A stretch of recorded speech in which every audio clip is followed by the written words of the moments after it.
견에서 온 그대, 마음이 고와야 여자지 얼굴이 예뻐야 여자냐. 전부터 빼야 되지. 전 빼야 되나 말아야 되나. 키는 좀 성형을 안 되죠. 신발만 바꾸면 됩니다. 네. 하림 스님은 예외이시겠습니다. 눈이 아주 크셔가지고. 조금 줄이고 싶어서. 요 손톱에 뭐 하나만 놔도 이거만 뜯어도 뭐 아프다고 그러는데 그거 막 어떻게 하는지는 모르지만 마취해선 그래. BTN을 통해서 좋은 스님을 4분이나 알게 된 것 같아서 감사합니다. 좋은 스님이 4분이 아니고 3분 플러스 1분 아닙니다. 조금 전에 하림 스님 말씀하시려고 했던 거 굉장히 궁금해요. 그 AR 레슨가 그거 안 들어오면 우리 그 제작비가 없어서 문 닫는 거잖아. 오늘의 사연을 오늘까진 갈 수 있다. 예, 예. Everything's cool, yeah. It's all gonna be okay, yeah. And I know maybe I'll even laugh about it someday, but not today, no. 'Cause I don't feel so good. I'm tangled up inside. My heart is on my sleeve. Tomorrow is a mystery to me. And it might be wonderful. It might be magical. 좀 전에 우리 심산 스님 종 쳤잖아요. 네. 종 치는 폼이 꼭 무슨 교장 선생님 종 치듯이 교장 선생님보다 더 멋있지 않나? 어울리진 않았어요. 어쨌든 새삼스러웠어. 난 깜짝 놀랐어. 종 땅땅 치길래. 하여튼 이 오래된 이런 그 물건들을 막 보고 하니까 이 과거로 이렇게 돌아온 것 같아서 마음이 푸근해요. 하여튼 그런데 어제 동지들은 잘 보셨나요? 법회? 나이가 한 살 더 먹은 거. 네. 동지 하면은 동지를 다음 해로 보지 그리고 않습니까? 이제 환갑 네. 환갑, 네, 진갑을 앞두고. 네. 근데 요즘에 이렇게 보니까요. 젊은이들에게 있어서 동지가 뭐예요 하는 분들도 있더군요. 그래서 동지 하면 스님 어떤 생각이 드세요? 뭐, 찾아보고 여기 물어보십시오. 전문가에게. 교장 선생님이시죠? 아이고 이거 참. 우리가 이제 동지라고 하면 절기상으로 볼 때 사실은 한 해의 마무리이고 새 해의 시작이라고 생각을 해요. 그래서 어쩌면 동지가 설이다 이렇게 생각을 하죠. 우리가 하루의 시간으로 보면 밤 12시가 동지인 것 같아요. 작은 설이라고 했던 것 같아요. 그래서 아침은 입춘이고 그리고 이제 해가 뜰 때가 새해 설날로 이렇게 연결이 아마 되는 것 같아요. 그런 의미에서 밤이 제일 긴 동지에 어둠이 제일 짙으니까 모든 잡기들이 제일 많이 설칠 것이다. 그러니까 그 모든 잡기들을 다 잠재우고 우리에게 평안을 가져오기 위해서 세시풍속으로 이런 잡기들이 제일 무서워하는 붉은색 팥죽을 쏘아서 먹기도 하고 또 집안 직접 뿌리기도 하고 그러면서 이제 어찌 보면 모든 액난을 다 없애고 새로운 어떤 한 해를 시작할 수 있는 그런 우리 이 컴퓨터로 리셋을 시키는 거죠. 한 해를 완전히 새롭게 출발할 수 있는. 보면은 어릴 때 이렇게 할머니께서 팥죽을 끓여가지고 저에게 이렇게 대문 밖에도 내놓게 하시고 화장실에도 한 그릇 떠다 놓게 하시고 참 이해가 되지 않았었어. 화장실에 팥죽을 왜 떠다 놓지? 이랬는데 뭐 대문에는 뭐 그런 또 신들이 산다. 뭐 화장실 같은 경우에 칙신이 살고 있다. 그래서 지나고 와 보니까 그런 것들이 우리 조상님들의 지혜가 아니었을까 싶은 생각이 하림 들어요. 스님이 오늘 뭐 가져온 게 이거 뭐예요 이거? 이거요? 그 예쁘다. 삼재를 이렇게 그 상징, 삼재? 예, 삼재를 막아주는 그런 부적의 의미가 있는가 봐요. 수재, 뭐 화재, 예. 풍재 뭐 이런. 그래가지고 요거를 이제 하나씩 선물로 나눠주는 동지 때 저희 그렇게 선물 주시는 하면 어떻게 거예요? 했느냐. 네. 그래서 우리 스님도 삼재 떠내려가지 말고 올해 우리는 무사하게 잘 이게 괴불주문이라고 하여튼 세시풍속인데 이거 저쪽으로 먼저 난 적어줘. 아니 저 따로따로 내가 난 줄게. 적어달라니까. 이게 아마도 어린 아이들에게 그 빨간색. 액막이라고 하죠. 그렇죠. 네. 네, 저. 액막이라고 해서 어린 아이들이 이렇게 달고 다녔던 그런 기억이 나요. 저희도 이제 그 동짓날 온 동네에 이제 그 팥죽을 집집마다 이렇게 갖다 줘요.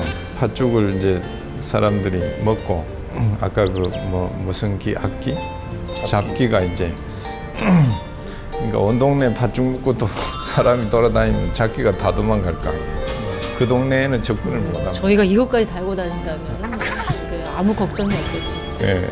근데 거기 하나 더 보태면 이 동지에는 이런 것을 통해서 액난을 없애게 하는 데도 의미가 있지만 또 한편으로는 그 옛날에는 버선도 만들어서 어른들에게 드리고 또 내복도 만들어서 드리고 이런 풍속도 있었어요. 그건 다 없어져 버리고 지금은 딱 팥죽만 남았는데 이제는 이런 문화를 우리 절에서 더 앞장서서 살려서 마치 보산불교 연합회가 팥죽 나누기 행사를 이제 시작을 했는데 이것이 좀 정착이 되면 금방 얘기했듯이 이제는 뭐 양말을 나누기로 발전하든지 진짜 어려운 이웃을 돌아보는 것으로 가면 좋겠다. 이게 삼재다.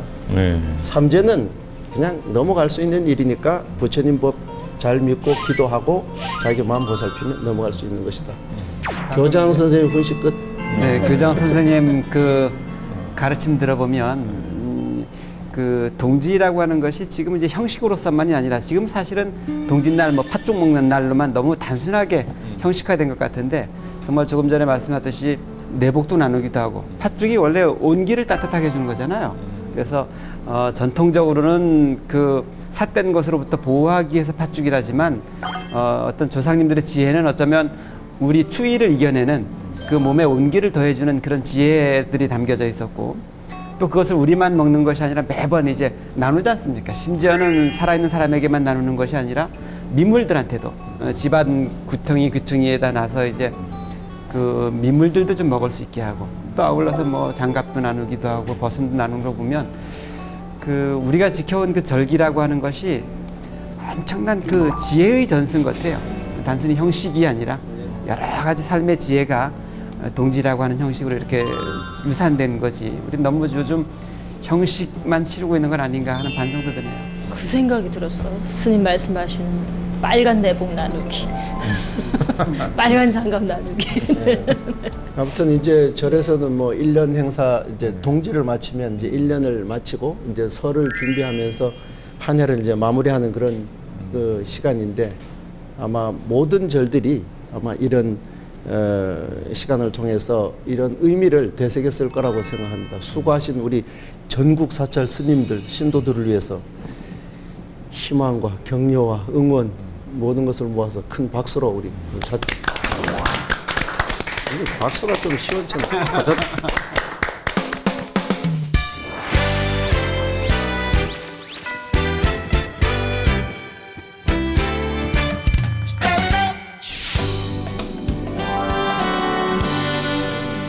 스님 안녕하세요. 우선 제 고민을 말씀드리기 전에 질문 하나를 드릴까 합니다. 스님들께서는 몸과 마음 중 어느 쪽이 더 중요하다고 생각하시나요? 물론 둘 다 똑같이 중요하다고 답하시겠죠. 사실 저도 같은 생각이에요. 그런데 우리 엄마는 그 중에서 마음이 조금 더 중요하다고 하십니다. 이런 제가 왜 이런 엉뚱한 질문을 드렸는지 말씀드릴게요. 저는 성형수술을 하고 싶은데 엄마는 절대로 안 된다고 반대하십니다. 엄마는 지금 그대로가 예쁘다면서 자연미가 제일 좋다고 하시지만 제 생각은 조금 달라요. 태어날 때부터 예쁘게 태어난 사람들은 자연미가 좋을지 몰라도 불완전하게 태어났다면 인공적인 방법으로라도 자신을 가꿔야 한다고 생각해요. 화장을 하고 예쁜 옷을 입고 어떤 식으로든 자신을 아름답게 표현하려는 것은 잘못이 아니라고 생각합니다. 어렸을 적부터 저는 거울을 보면서 저의 작은 눈과 낮은 코가 늘 불만이었어요. 그래서 나중에 어른이 되면 꼭 예쁘게 수술을 하겠다고 다짐했습니다. 그렇다고 제가 성형 중독자는 아니에요. 얼굴 전체를 완전히 고치겠다고 하는 것도 아니고 가볍게 부족한 부분을 손봐서 예뻐지고 싶은 건데 다른 사람의 시선보다 스스로 자신을 아름답게 여기는 마음이 중요하다고 하시지만 그건 몸보다 마음이 중요하다고 여기는 엄마의 생각 때문은 아닐까요?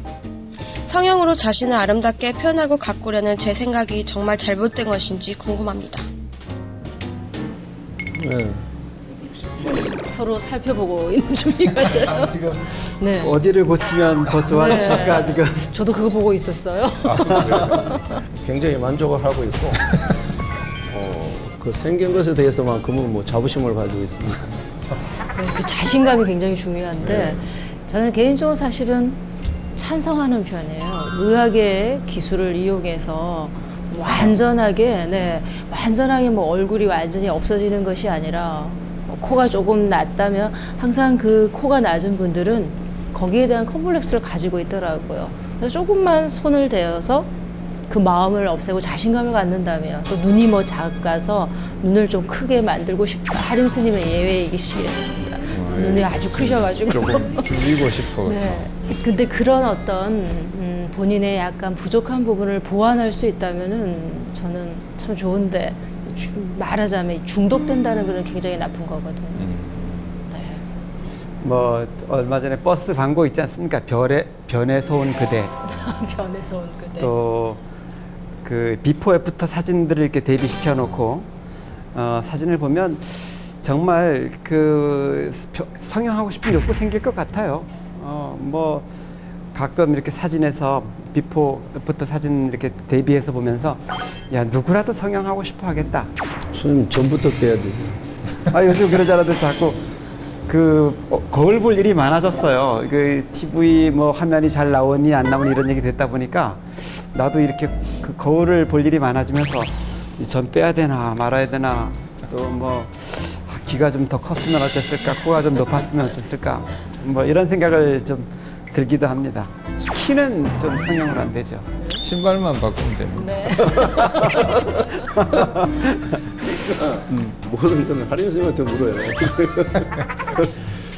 요즘 뭐 그 성형이라고 하는 것이 전체적인 어떤 흐름이고 대세라면 뭐 젊을 때 한두 번 해보는 것은 그건 그냥 유행가를 한번 따라 부르는 것 정도라고 생각을 하는데 이런 얘기 하잖아요. 우리가 관상보다는 심사입니다. 심상을 얘기를 많이 하잖아요. 그러니까 전반 속에 흐르고 있는 것은 심상, 마음을 어떻게 쓰느냐 하는 문제인데 특히나 이제 직장에 그 면접을 보기 위해서 가는 사람들은 이 문제가 그냥 멋의 문제가 아니라 삶의 현실의 문제라고 하는 측면에서 보면 중독이 아니라면 그것은 자기의 어떤 자부심을 위해서라도 분명히 필요한 부분인 건 같다.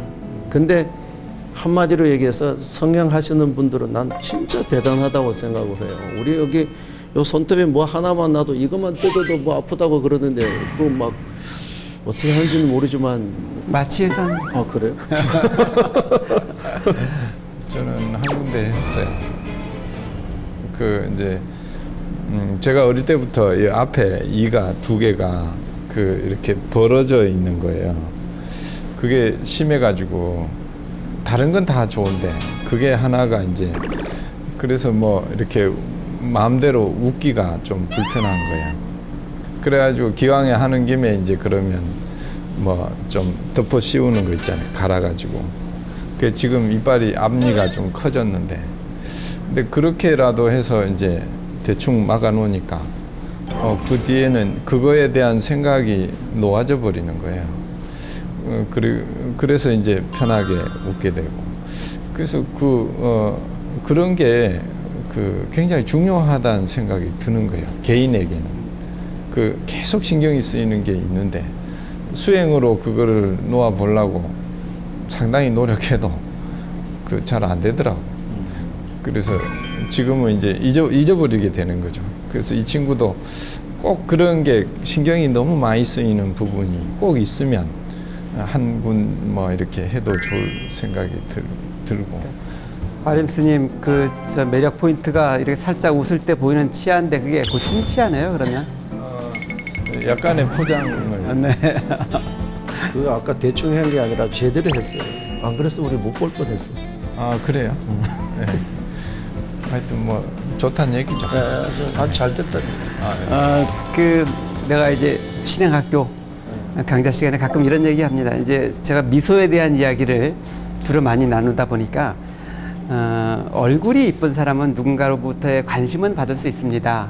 그러나 미소가 아름다워야만 그 사람들을 나에게 가까이 다가오게 하죠. 이제 이렇게 얘기하기도 해요. 그래서 얼굴이 예쁜 것은 타고나야 되거나 또 그 얼굴이 예쁘기 위해서 뭔가 성형을 통해서 변화시키고자 한다면 돈도 많이 듭니다. 견뎌야 하는 감당도 많아지는데 그러나 미소를 아름답게 하는 일은 돈도 들지도 않고 또 타고나지 않아도 가능합니다. 이런 얘기를 해요. 그래서 정말 이렇게 자신의 외모를 고쳐서 이렇게 변화시키는 것보다도 가장 먼저 우선해야 될 것은 어떻게 하면 내가 아름다워질 수 있을지를 먼저 고민해보고 아름다워질 수 있는 방법을 먼저 선택해 본 다음에 그런데도 불구하고 뭔가 채워지지 않는 어떤 불편함이 있다면 고쳐보는 건 두 번째 일이 아닐까 이렇게 생각합니다. 완초 스님의 미소선? 미소선. 선이 아니고. 아니 선. 아 그래. 얘가 요즘 귀가 약간. 이해합니다. 근데 미소선의 최대의 피해자가 저예요. 라고 스님이 그 말하고 나서 우리 신도들이 왜 안 웃냐고 자꾸 그래서 그래서 내가 최대의 피해자예요. 근데 결국은 내가 최대의 또 수혜자가 됐어요. 그 소리 듣고 조금이라도 웃어보니까 좀 웃는다고 그래요. 실진지는 모르겠지만. 예전에 그 우리 심산 스님하고 대만 불광사를 한번 갔던 적이 있었는데 그 성훈 큰 스님께서 그 액자를 하나 만들어 놓으셨는데 제가 그때 그 액자를 사진으로 찍어 봐서 가끔 이렇게 사용하는 내용이 있어요. 이제 이런 내용입니다. 그 한 번의 미소는 한 번의 용서이고 한 번의 미소는 한 번의 사랑이며 한 번의 미소는 한 번의 감사이고 또 한 번의 미소는 한 번의 행복이다. 이런 글을 써 놓으셨는데 이렇게 이제 미소를 찬탄하는 4가지 그래서 미소사찬이라는 용어로 이렇게 이제 이야기하고 있고 가끔 법회 때 이렇게 같이 합송도 하고 합니다. 한번 그거 좀 적어 나중에 문자로 좀 보내주세요. 자, 나중에 받고 다음 사연으로 가겠습니다. 그래. 저는 제 며느리 이야기를 하려고 합니다. 우리 며느리는 공부도 많이 하고 성격도 똑부러져서 첫눈에 제 마음에 쏙 드는 아가씨였습니다. 아들에게 아주 좋은 아내가 될 것 같아서 남편과 저는 결혼을 승낙을 했고 작년에 한 식구가 되었지요. 그런데 자기 주장이 확실한 며느리의 성격이 세월이 지나면서 가끔 저에게 상처를 대는 경우가 있습니다. 한 번은 맞벌이하는 아들네가 바쁘게 사는 것이 너무 안쓰러워 낮에 잠깐 아들 집에 들러 밑반찬과 김치를 넣어주려고 왔는데 그날 밤 바로 며느리가 전화를 해서 앞으로는 저희들이 없을 때 집에 오지 마셔요 하면서 자신의 사생활을 방해받는 게 싫다는 겁니다. 저희들 사는데 도움을 주고 싶어서 반찬을 해다 준 것뿐인데 많이 서운하더군요. 요즘 젊은 사람들의 사고방식이 그런가 보다 싶어서 그때는 그냥 이해하기로 했습니다. 그런데 지난달에 또 한 번 사건이 생겼어요. 아들이 계단에서 발을 다쳐서 기부스를 하고 있다기에 마음이 쓰여서 뼈에 좋다는 곰국을 끓여서 며느리에게 전화를 했지요. 제가 집에 가면 불편해하니 퇴근길에 들려서 가져가라고 했습니다. 그런데 며느리는 곰국은 기름진 음식이라서 콜레스테롤이 높다면서 어머님 마음은 알겠지만 앞으로는 부탁하는 일만 도와주셨으면 좋겠다는 거예요. 저는 너무 당황해서 그냥 전화를 끊어버렸습니다. 주변에서는 그냥 제가 마음을 접어야 한다는데 이러다가 아들까지 멀어지는 건 아닌지 아들 내외를 바라보는 마음이 점점 불편해집니다. 우리 사회에서는 좋은 말로 하면 굉장히 합리적인 며느리고 네, 또 정이 없는 고부간에 정이 전혀 없죠. 네, 좀 삭막하다는 생각이 드는데 스님들 혹시 그런 말씀하세요? 며느리들은 시금치도 먹지 않고 시청압도 지나가지 않는다. 네, 요즘 그 젊은 보살님들 사이에 그런 말씀을 하는 걸 제가 들었는데요. 왜 시자 들어간 게 싫을까요? 좋아서 결혼했었는데. 네. 며칠 전에 어느 신도님에게 들었는데 그분이 이제 장단점을 얘기하더라고요. 그분은 이제 가정에서 같이 지냈대요. 시어른들하고. 근데 이제 어느 분이 아이를 키울 때 너무 힘들었다고. 그러니까 애 하나 낳아가지고 아이 키우는 법을 모르고 막 팔이 이렇게 붓도록 애 안고 있고 너무 힘들었는데 시어머니 이쪽에 반대쪽에는 시어머니하고 시어른 같이 사니까 이 시어머니가 거의 아이를 키워준 거예요. 그래서 한편으로는 아이의 키울 때 고통스러웠던 걸 들으면서 나는 그때는 힘들지만 추억이 없었다는 게 너무 안타깝다 그러고, 또 한편으로는 이제 그렇게 해주니까 한 두세 명을 이제 잘 키울 수 있었다, 이런 부분을 얘기하더라고요. 그러니까 어느 것이 이제 좋은 건지 그거는 잘 모르겠고 지금도 잘 모르겠어요. 세월이 지나봐야 알라. 세월 지나도 스님은 몰라. 고부간의 갈등이라고 하는 것은 어쩌면 한 세대만의 문제가 아니라 인류가 시작된 이후로 계속되어져 오지 않았나 싶은 생각은 들어요. 그런데 그 내용은 엄청나게 변화가 됐지 않습니까? 예전에는 대가족 속에서는 큰 집에서 시어머니와 또 여러 며느리들이 한 집안을 이루고 살기도 하고, 또 한 집에 살진 않는다 할지라도 1년 동안 만나야 되는 시간들이 훨씬 많았죠. 지금보다도 공식적으로 만나줘야 되는 시간들, 아버님 생신이라든가 제사라든가 제사도 워낙 많았었으니까. 그래서 갈등이 일어날 소지들이 훨씬 지금보다 많았을 텐데도 느끼는 감도는 지금이나 예전이나 똑같은 것 같아요. 그런 거 보면 세상이 변했다기보다는 마음들이 많이 변해졌고, 지금 이 사례는 오히려 시어머니가 이제 불편한 거죠. 나는 잘해주고 싶은데, 나는 막 도와주고 싶은데 이제 며느리가 싫어한다. 여기에 대한 갈등인 거 보면 참 세상이 변한 속도도 있지만 사람들도 많이 변해져 있구나, 이런 생각이 드네요. 입장이 다 다른데 이제 우리가 지금 보편적으로 느끼는 입장들은 대개 시어머니 입장들. 그게 이제 우리 사회 속에 통념처럼 남아 있는 어른의 입장을 많이 얘기를 하고 있는데, 또 이제 며느리 입장이라고 하면 또 입장은 또 반대가 되니까 또 상황은 또 달라질 거예요. 근데 이제 제가 어릴 때 예를 들어서 방학 때 친척 집을 갔는데, 친척 집에서 뭔가 이렇게 밥을 먹으라고 하잖아요. 밥을 먹으라고 하는데 그 집에서는 오랜만에 왔으니까 좋은 마음에 밥을 많이 먹으라고 많이 떠놓고, 심지어는 이제 국이나 이런 데 밥을 막 떠넣어줬던 기억들이 있어요.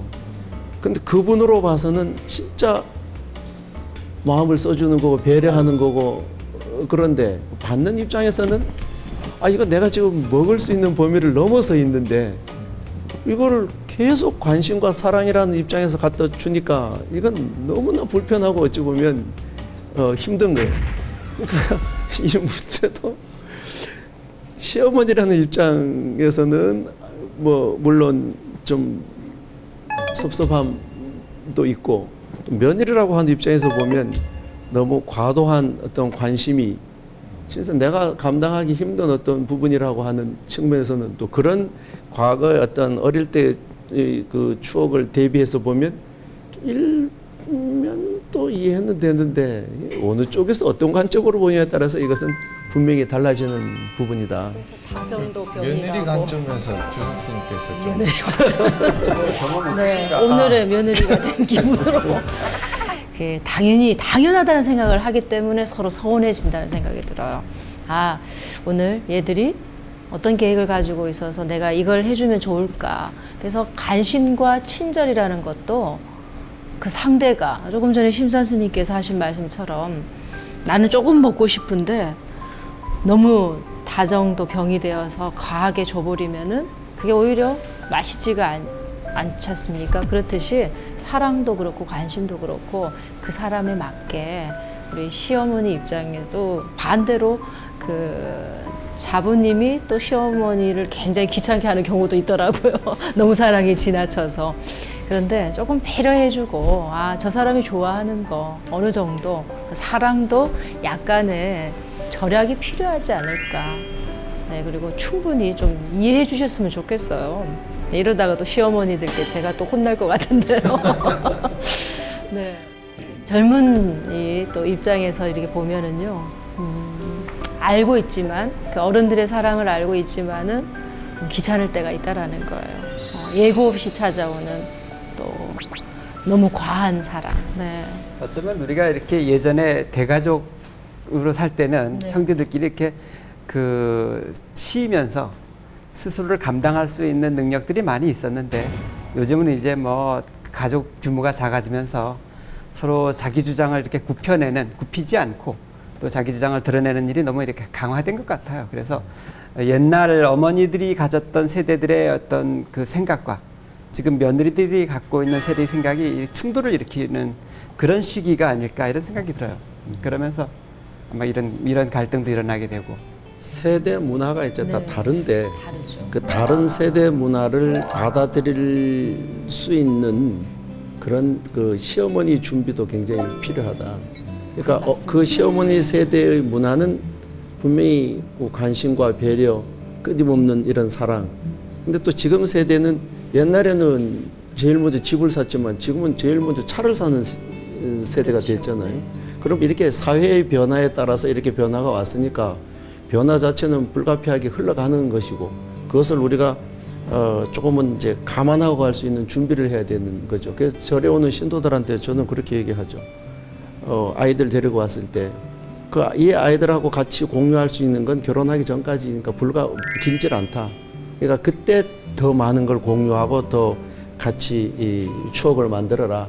결혼시키고 난 이후에는 어찌 보면 그제는 살림이 다르니까 이제 그것을 준비를 하지 않으면 이런 지금 어떤 어머니의 그 배려가 오히려 스스로의 병으로 아픔으로 다가오는 그런 경우가 되겠죠. 뭐 여러 가지 생각들이 경험으로 일어나지만 이 시어머니도 그렇고 이 상담자들도 그 중에 좀 긍정적이고 좋은 생각들을 좀 이렇게 선택해서 그걸로 자기 삶을 살아가면 좀 더 이렇게 좋은 길로 계속 갈 수 있지 않을까 그런 생각을 합니다.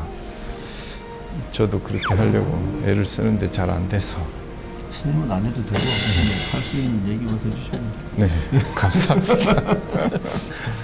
오늘 좋은 생각 하겠습니다.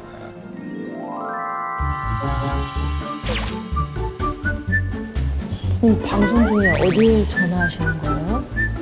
미안했어요. 아, 전화하려고 한 통. 네. 이건 뭐 방송 중에 해야 되는 건가요?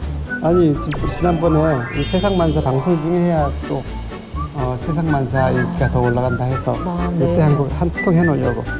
이게 몇 번 해야 돼? 00 800에 800에 7000번. 7,000번. 네. 한 통 했다 오늘도. 네. 아이, 저도 알고 있지만 스님 이렇게 하시니까 너무 좋은데요. 이게 입력을 안 해놔서 네. 자꾸 어떨 땐 실수할 때가 있어요. 오늘 이제 입력해놨으니까 불교 TV 방송 포교 후원. 여기로 하면 네. 되겠어요. 060 800에 7000번.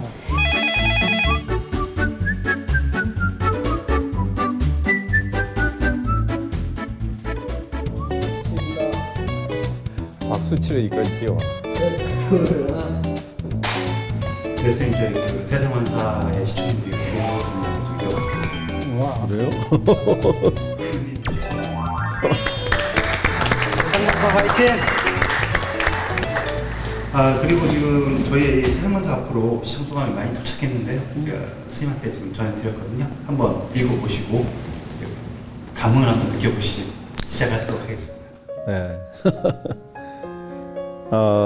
세상만사 시청자 소감 글 박순옥 불자님이 이런 말씀을 하셨네요. BTN을 통해서 좋은 스님을 4분이나 알게 된 것 같아서 감사합니다. 기회가 된다면 언젠가 스님들이 계신 절에 꼭 가보고 싶습니다.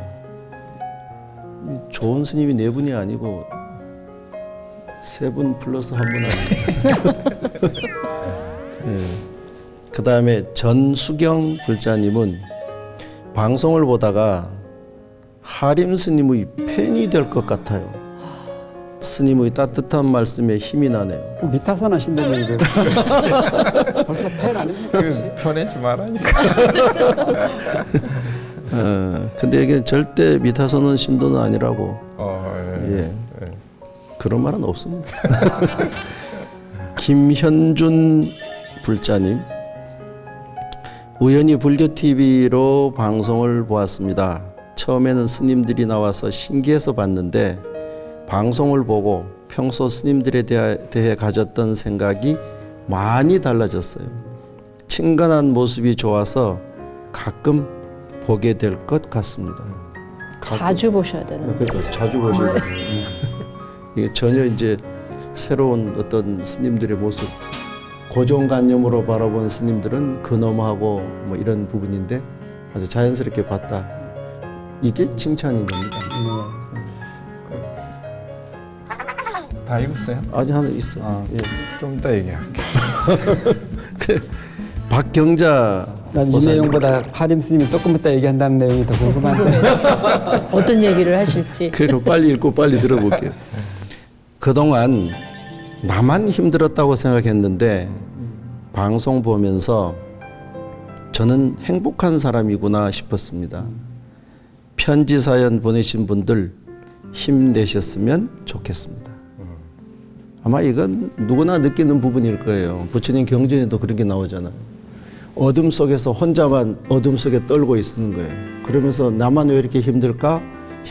그래서 아침 새벽에 빛이 확 들어오는데 보니까 옆에는 많은 다른 사람과 생명이 있더라는 거죠. 각자는 자기가 느끼는 어떤 감정들을 본인만의 감정이고 본인만의 힘든 거라고 이렇게 생각하는데 사실 주변에 보면 너무나 많은 사람들이 비슷한 그런 경우를 가지고 살아가고 있고 더 힘들어하면서도 자신의 체면 때문에 다 말 못하고 있고 그렇기 때문에 우리가 서로 위로하고 격려하고 그게 필요한 게 아닐까. 그래서 더 중요한 건 세상 만사가 필요한 게 아닌가. 네, 시청률이 아주 하림 스님 네, 할 말이 있었는데 그거 더 네, 궁금하다니까. 높다고 하는데 제가 좀 더 기억할 수 있습니다. 우리가 이렇게 하는 방송이 참 더 열심히 잘해야 되겠구나, 더 조심해야 되겠구나 이런 생각이 들어요. 말 한마디 그리고 전달해드렸을 때 받아들이시는 우리 BTN 시청자분들의 어떤 그런 마음 조금 더 헤아리면서 조금 더 조심스럽게 해야 되지 않을까 이런 생각이 드는데요. 조금 전에 하림 스님 말씀하시려고 했던 거 굉장히 궁금해요. 이제 시간 지나가고 이제 아니 이제 그 아까 말씀하실 때 그 신도분들이 이제 불자들이 스님들이 어려운 존재로만 다가왔었대요. 근데 이제 이 방송을 보고 스님 사례를 들어서 저한테 얘기를 하길래 그 얘기를 좀 해주려고. 그 이제 스님 절에 그 어떤 법회가 있어 갔는데 처음 온 사람 일어나보라 해가지고 일어나서 이제 앞으로 나오라 하더라네. 그 나가니까 이제 뭐 처음 왔으니까 얼마나 긴장하고 그랬을 거예요. 그리고 나오라 하면은 좀 잘해줄 줄 알고 나갔는데 뭘 주는데 딱 부처님 인상 그 이제 아무 표정이 없더래요. 딱 주더라는 거예요. 그래가지고 이제 더 긴장해가지고 그래서 이제 그러고 끝나고 나갈 때 이제 또 떡을 나눠줄 때도 직접 나눠주더라네. 예.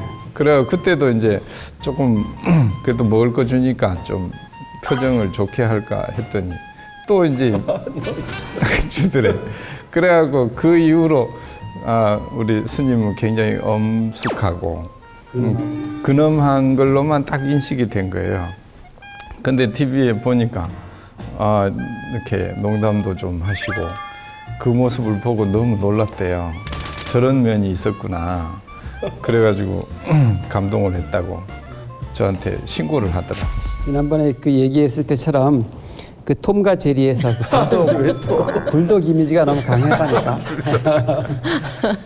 근데 많은 사람들이 저를 잘 모르고 보면 겁난다 이렇게 얘기를 해요.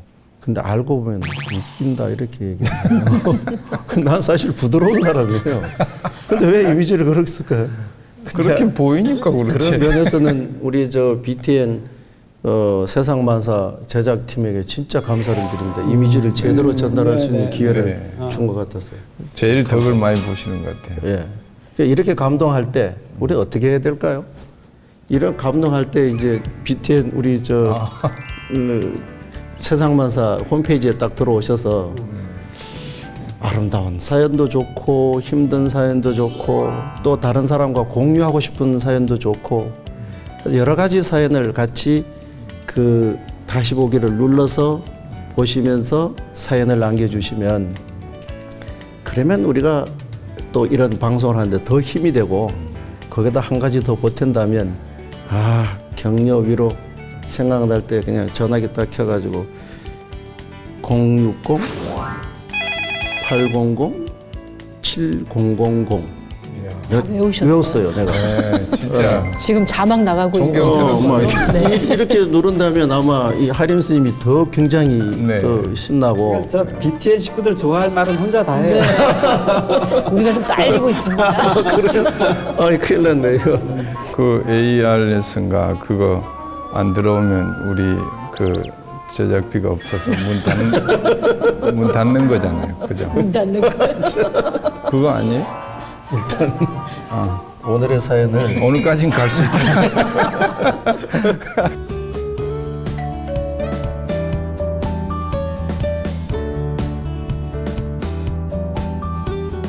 오늘은 뭐 이렇게 감사합니다라고 하죠. 글씨가 어떤 내용일지 모르지만 일단 감사부터 시작됐네요. 와 진짜 감사합니다. 진짜 감사합니다. 이렇게 시작하네요. 부산에서 안경수님이 보내주신 편지인데 모두 안녕하세요. 스님들 방송 잘 보고 있습니다. 용기를 얻고 싶어서 이 사연을 보냅니다. 얼마 전 동창 모임이 있었는데 마음이 참 안 좋았어요. 친구들이 나이가 드니까 하는 얘기가 다 비슷합니다. 애들 얘기, 마누라 얘기, 회사 얘기, 부동산 얘기.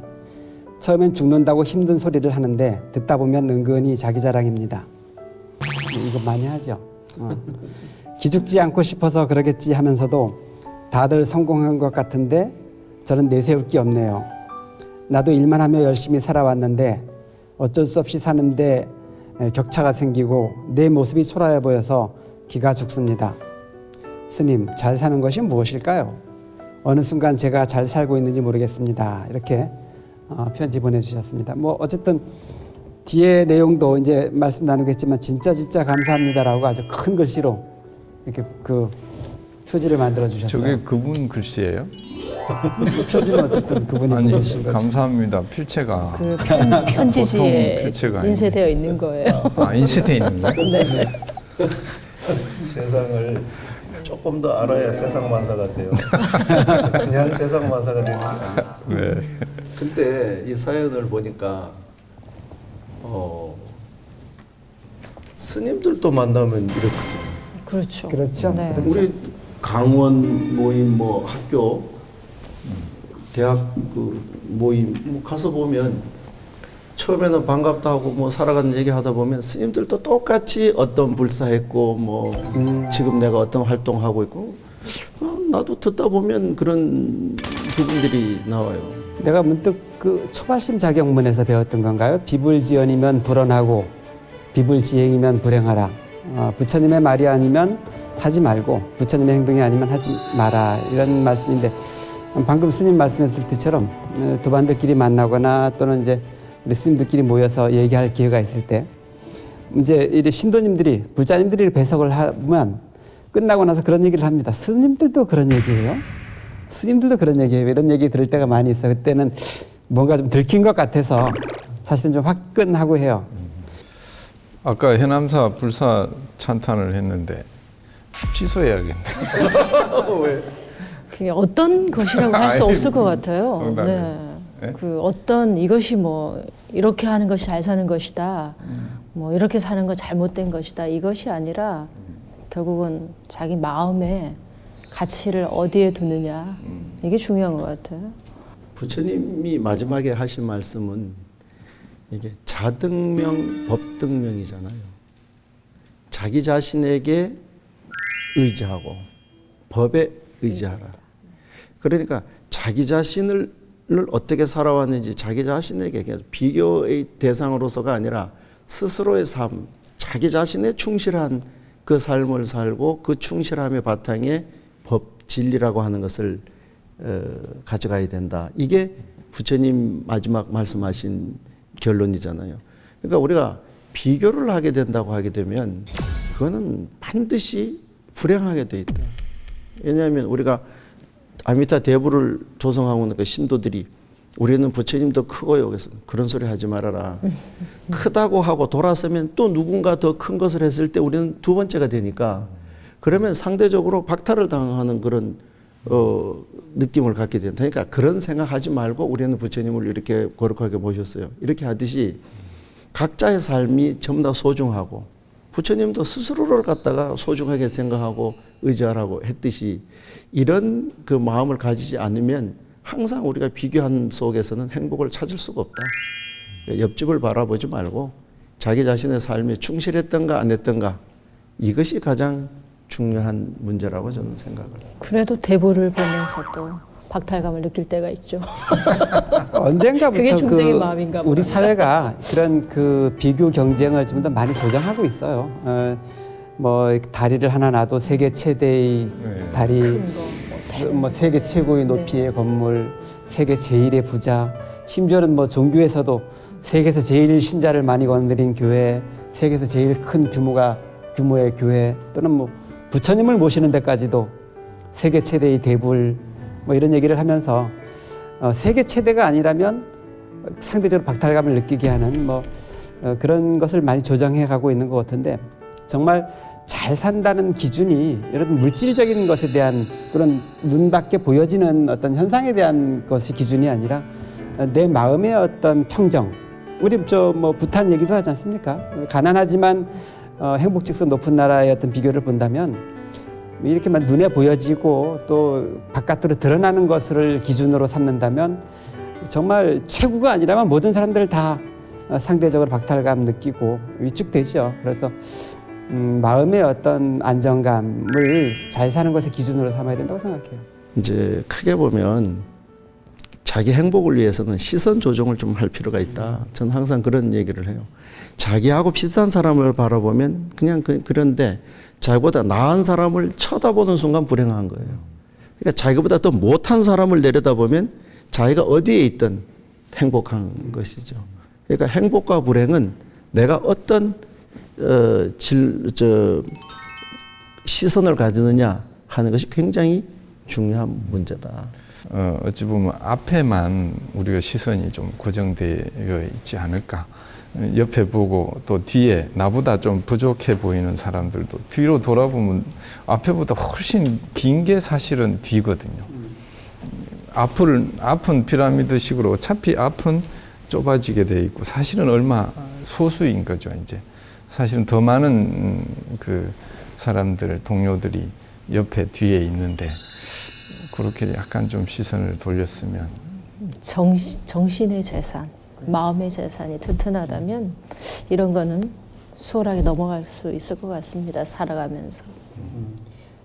우리 이제 신행학교라고 불교 기초교리 강좌를 하는데 거기에 이제 우리 학생들한테 주는 숙제 중에 하나가 자신의 행복의 조건을 150가지 적어보기를 이제 숙제로 주고 있어요. 그래서 행복 조건을 이제 적어보라고 하면 처음엔 다 굉장히 힘들어해요. 그러나 행복 조건이 내가 두 눈을 가지고 있다는 것, 뭐 부모님이 살아있다는 것, 움직일 수 있는 힘이 있다는 것, 똑같이 밖에만 나가면 아주 밝은 햇빛을 쏠 수 있다는 것, 이 모두가 다 행복 조건이다. 그것은 어떤 특정한 사람에게만 주어진 조건이 아니라 정말 많은 사람들이 이미 그 행복의 조건을 가지고 있는데 우리가 자기가 이미 가지고 있는 행복 조건을 잃어버리고 가지고 있지 않은 조건에만 매달려 사니까 항상 이렇게 위축감이 들고 부족함이 드는데 가지고 있지 않은 조건에 매달리기보다는 이미 가지고 있는 조건들을 한 번 더 확인하는 것으로 자신의 행복을 발견해 볼 수 있지 않을까. 이미 가지지 않은 것에 매달리기보단 가진 것을 자각하는 그런 방법이 아마 비교를 통해서 박탈감을 가지지 않는 방법이지 않을까 이렇게 생각을 합니다. 너무 좋은 방법이에요. 저도 행복합니다. 네. 스님을 안다는 게. 고맙습니다. 아니 진짜 우리는 행복한 사람들이. 아까 그분도 어쩌면 그런 면에서는 자꾸 비교하고 그런 분위기, 그거는 사회의 흐름이라고 생각하고 그냥 그런 분위기로 이해하고 자기 행복을 위해서 자기 자신을 한 번 더 돌아보는 시간이 굉장히 중요하지 않을까 이렇게 생각합니다. 항상 그분 옆에는 뭐가 있을까요? 뭐 가족들도 있고 세상 만사가 있습니다. 그러니까 그 연습이 잘 되셨다니까. 특별히 BTN에서 사랑받는 이유가 있어요. 아니 나는 BTS의 사랑을 받는 게 아니고 불자들의 사랑을 받습니다. 아, 네. 아, 역시 갈수록 더 네. 따라잡기가 힘듭니다. 근데 중요한 건 다 편집되니까 걱정하지 마세요.